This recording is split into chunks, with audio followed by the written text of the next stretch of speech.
ଚାଲନ୍ତୁ ଆଜି ଜାଣିବା ବାବା ଧବଳେଶ୍ୱରଙ୍କ ଅଦ୍ଭୁତ ଲୀଳାର କାହାଣୀ। ଅନେକ ଦିନର ତଳର କଥା। ଏକ ଗରିବ ଯୁବକ ଖାଇବାକୁ ନ ପାଇ ଗାଁରୁ ଏକ କଳା ବାଛୁରୀ ଚୋରି କରୁଥିଲା। ବାଛୁରୀ ଚୋରି କରୁଥିବା ସମୟରେ ଗାଁ ଲୋକ ତାକୁ ଦେଖିଦେଲେ ଆଉ ତା ପଛରେ ଗୋଡାଇଲେ। ସେଇ ଚୋରଟି ଧାଇଁ ଧାଇଁ ଯାଇ ମହାନଦୀ କୂଳରେ ଥିବା ଏକ ପୁରୁଣା ଶିବ ମନ୍ଦିରରେ ପଶିଗଲା ଆଉ ତାର କବାଟଟି ବନ୍ଦ କରି ସେଠାରେ ଲୁଚି ରହିଲା।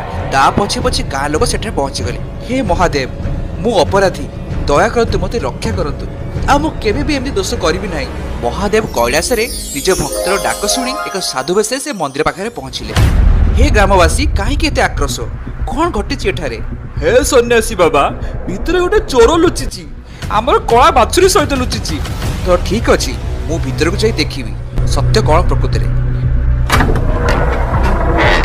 ସନ୍ନ୍ୟାସୀ ରୂପଧାରୀ ମହାଦେବ ମନ୍ଦିର ଭିତରେ ପ୍ରବେଶ କରି ସେହି କଳା ବାଛୁରୀର ରଙ୍ଗକୁ ଧଳାରେ ପରିବର୍ତ୍ତନ କରିଦେଇଥିଲେ। ହେ ଗ୍ରାମବାସୀ ମାନେ, ଆପଣମାନେ ଦେଖନ୍ତୁ, ଏଠି କଳା ବାଛୁରୀ ନାହିଁ, ଏଠି ଧଳା ବାଛୁରୀଟେ ଅଛି। ତ ଆପଣମାନେ এই ପିଲାଟାକୁ ଛାଡ଼ି ଦିଅନ୍ତୁ, ତାକୁ ଦଣ୍ଡ ଦିଅନ୍ତୁ ନାହିଁ। ନିଜର ଭକ୍ତକୁ ବଞ୍ଚାଇବା ପରେ ସେଠାରୁ ମହାଦେବ ଅନ୍ତର୍ଦ୍ଧାନ ହୋଇଗଲେ।